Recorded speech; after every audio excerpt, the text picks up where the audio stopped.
नमस्कार गुरुजनों, मैं राकेश वर्मा आप सभी का स्वागत करता हूं आपके अपने परिवार एसएन गुरुकुल पर। गुरुजनों, आप सभी टीआरई 1 और टीआरई 2 से नवनियुक्त बीपीएससी शिक्षक-शिक्षिकाओं का एकमात्र ऐसा समस्या जिसका यदि समाधान नहीं हुआ, तो इस एक समस्या के कारण कई अन्य समस्याएँ जन्म लेगी।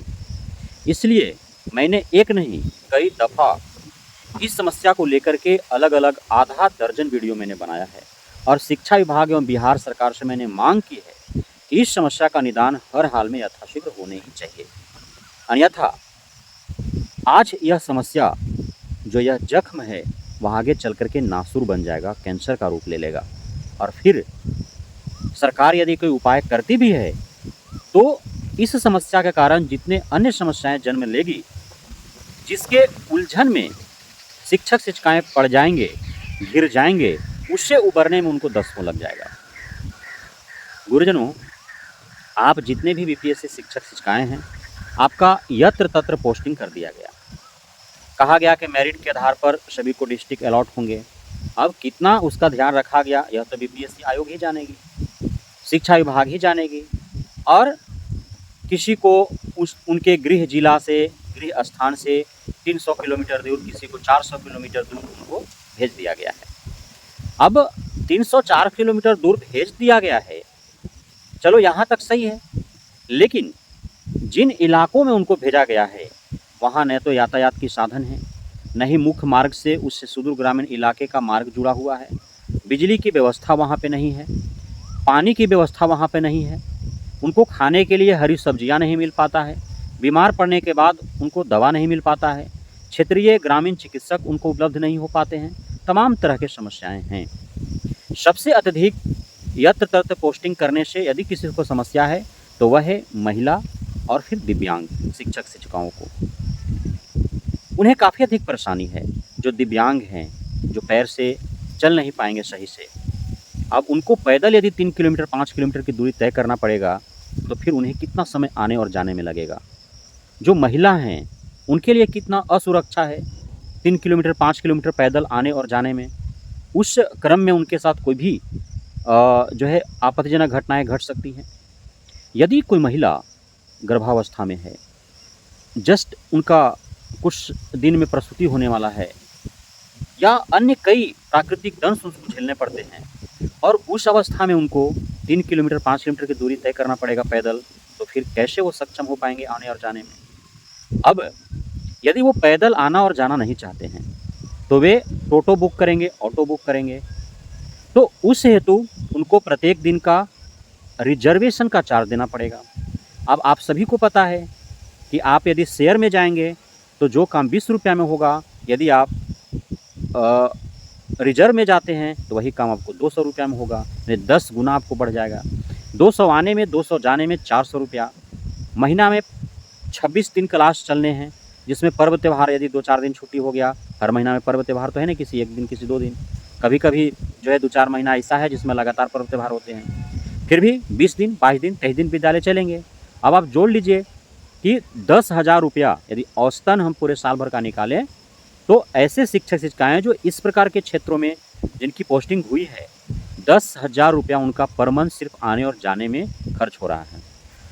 ठहरने और खाने का अलग छोड़ दीजिए, 35,000 रुपया उनको सैलरी मिलना है, 10,000 रुपया आने जाने में खर्च हो जा रहा है और ठहरने और खाने में भी 10,000 रुपया खर्च हो जाएंगे, 20,000 रुपया, 15 रुपया उसको बचेगा।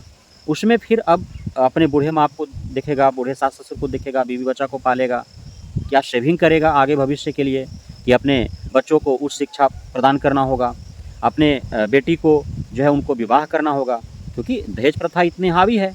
अब बेटी का शादी करना होगा और वो जानेगा लड़का वाला कि इसकी माँ जो है बीपीएससी टीचर है, तो उसका बेटी से शादी करना तो चाहेगा ही, साथ ही उसकी लालसा भी होगी कि भाई मतारिये जब टीचर है तो बापू कमा रहा होगा, अब दोनों मिल करके कमा रहे हैं तो जितना मांग लो मांग सको। तो ये सब समस्या हैं, क्योंकि हर इंसान के आगे भविष्य निधि में भविष्य के लिए तो पैसा जमा होना ही चाहिए। अब जो ईपीएफ वगैरह जो कट रहे हैं, जमा हो रहे हैं, वो बहुत विशेष तो जमा हो नहीं जाएंगे कि जिन अपने बेटी का शादी भी कर लेंगे, उच्च शिक्षा भी उनको प्रदान करा लेंगे, ऐसा तो हो नहीं पाएगा। अब ये सारी समस्या तो है।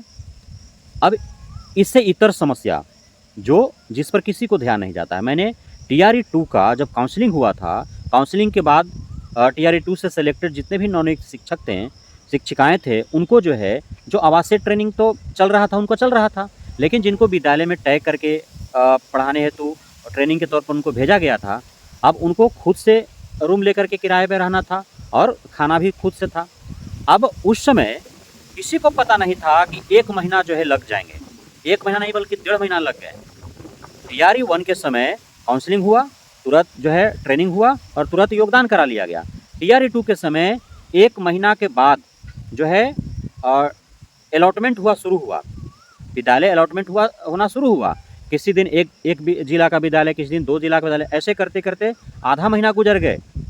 अर्थात बहुत सारे ऐसे शिक्षक शिक्षिकाएँ थे जिनको 1.5 महीना यत्र तत्र जो है गुजारना पड़ा उनको किराए में रह करके। अब 1 हफ्ता के लिए तय किया जा रहा था, तो 1 हफ्ता के लिए वो रूम किराया पे ले रहे थे या जहाँ तहाँ होटल में रह रहे थे। 1 हफ्ता तो ही रहना है, चलो खाना भी होटल में खा रहे थे, कोई अस्थायी व्यवस्था उनका था नहीं। और ऐसे करते करते करते एक्सटेंड होते होते 1 महीना 1.5 महीना हो गया।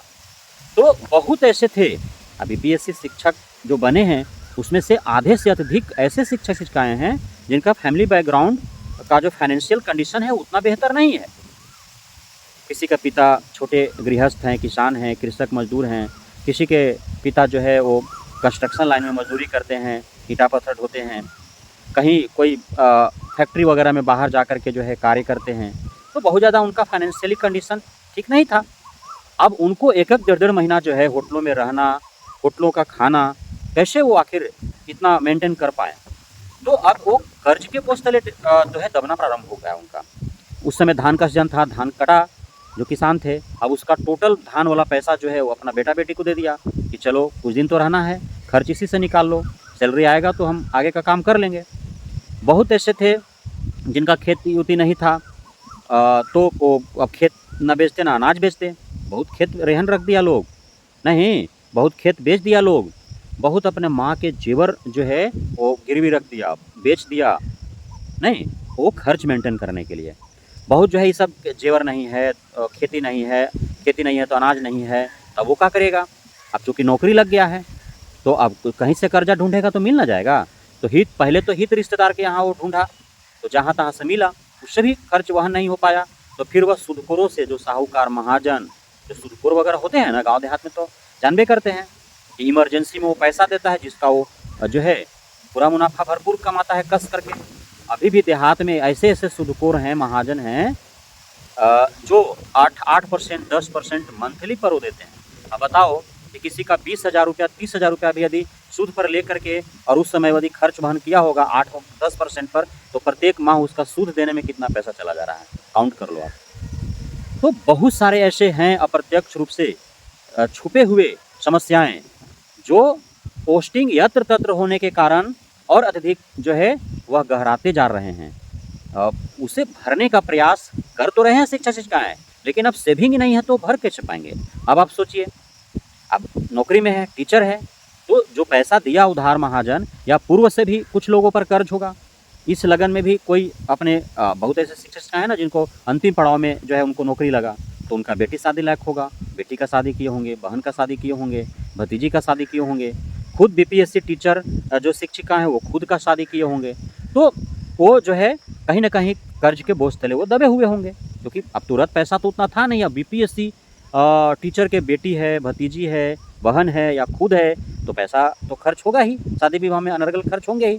दहेज वेज भी लोग अत्यधिक मांग रहे हैं कि नहीं बीपीएससी टीचर के बेटा है, बेटी है, भतीजी है, बहन है ना, तो दहेज वेज भी मांग रहे हैं, खर्च उर्च भी बहुत ज़्यादा हो रहा है कि नहीं।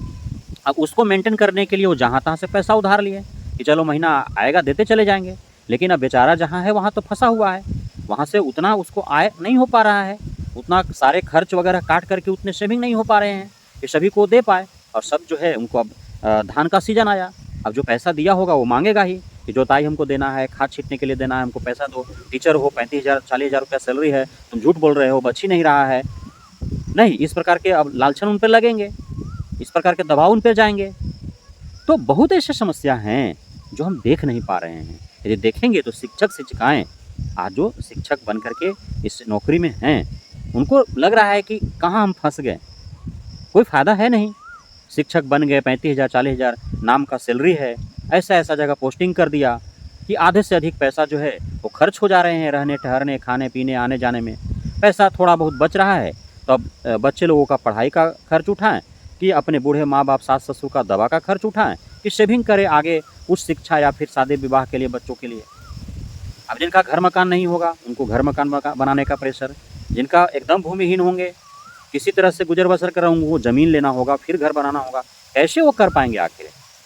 सरकार इनको रोजगार दी क्यों, इनको सरकारी नौकरी दी क्यों, जब इनका जीवन स्तर बदलेगा ही नहीं, जब इनको पूरा आजीवन जो है वो किराए के मकान में ही रहना पड़ेगा, जब इनके माता पिता को, इनके भाई बंधु को, इनके पूरे परिवार को जब झोपड़ी में ही रहना पड़ेगा, जब टीन के करकट वाले मकान में रहना पड़ेगा, जब अल्बेस्टस में ही ज़िंदगी गुजारना पड़ेगा, जब जीवन स्तर इनका बदलेगा ही नहीं, जब इनके बच्चे उस शिक्षा प्राप्त ही नहीं कर पाएंगे पैसा के अभाव में, जब इनके बहन बेटी का शादी ही अच्छे घर में नहीं हो पाएगा पैसा के अभाव में, तो फिर नौकरी क्यों आखिर?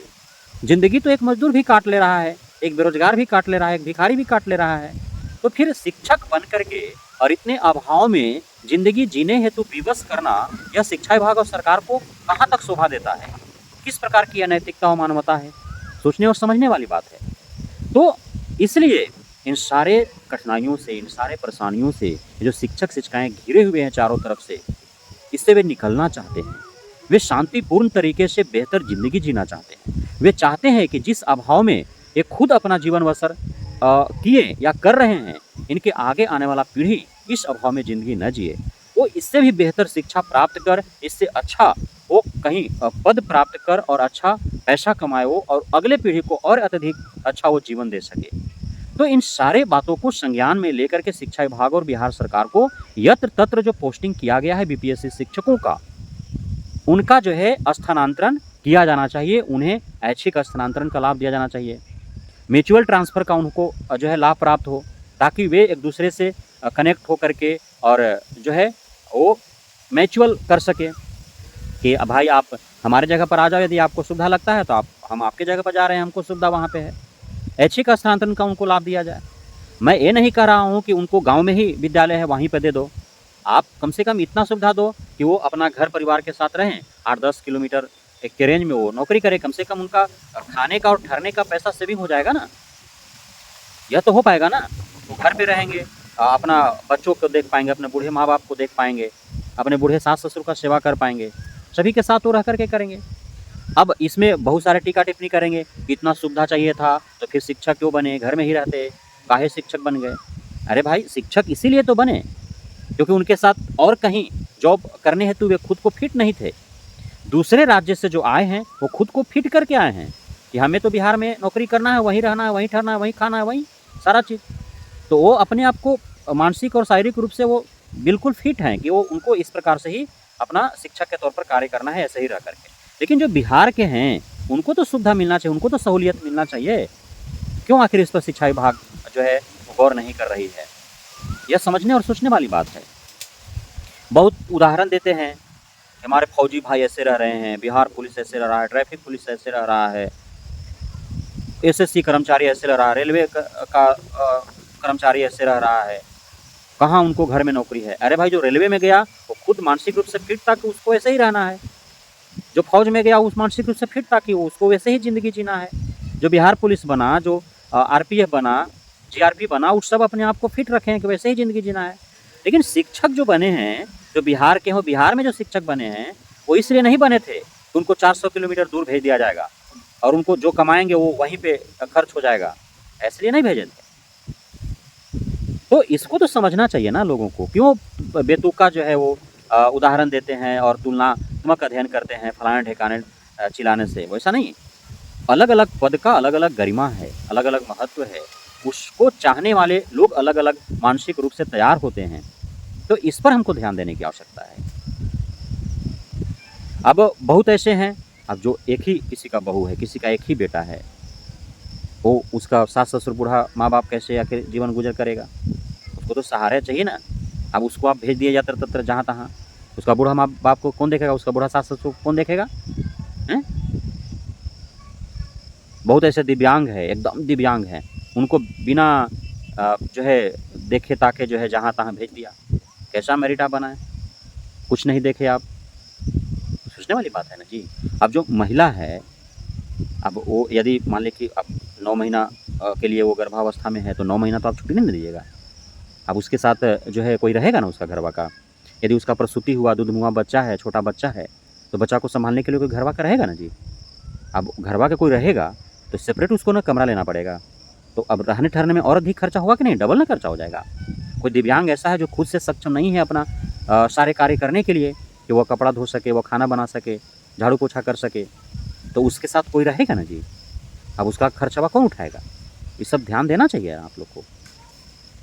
तो इसलिए मैं उन पीड़ित शिक्षक-शिक्षिकाओं जो यत्र-तत्र पोस्टिंग से पीड़ित हैं, और जो मैंने इस वीडियो में सारी समस्याओं को बताया, इन समस्याओं से वो घिरे हुए हैं, तो उनके तरफ से मैं मांग करता हूँ शिक्षा विभाग के अपर मुख्य सचिव डॉक्टर एस सिद्धार्थ एवं बिहार सरकार में शिक्षा मंत्री सुनील कुमार से कि आप यथाशीघ्र टीआरई 1 टीआरई 2 से नवनियुक्त शिक्षकों का स्थानांतरण हेतु आप योजना तैयार करें। साथ ही अब इस प्रकार जो पोस्टिंग हुए यत्र तत्र बिना देखे अनदेखे, इन समस्याओं को बिना संज्ञान में लिए, तो ऐसा फिर गलती दोहराया ना जाए। सक्षमता परीक्षा उत्तीर्ण जो नियोजित शिक्षक हैं, उनको भी नैतिकता और मानवता के आधार पर ही उनका पोस्टिंग हो, यह मैं मांग करता हूँ। बहुत बहुत धन्यवाद आप सभी गुरुजनों का, नवनियुक्त शिक्षक साथियों का, भावी शिक्षकों का, छात्र छात्राओं का हमारे साथ जुड़े रहने के लिए, बने रहने के लिए, हमें इतना प्यार देने के लिए, हम पे भरोसा बनाए रखने के लिए।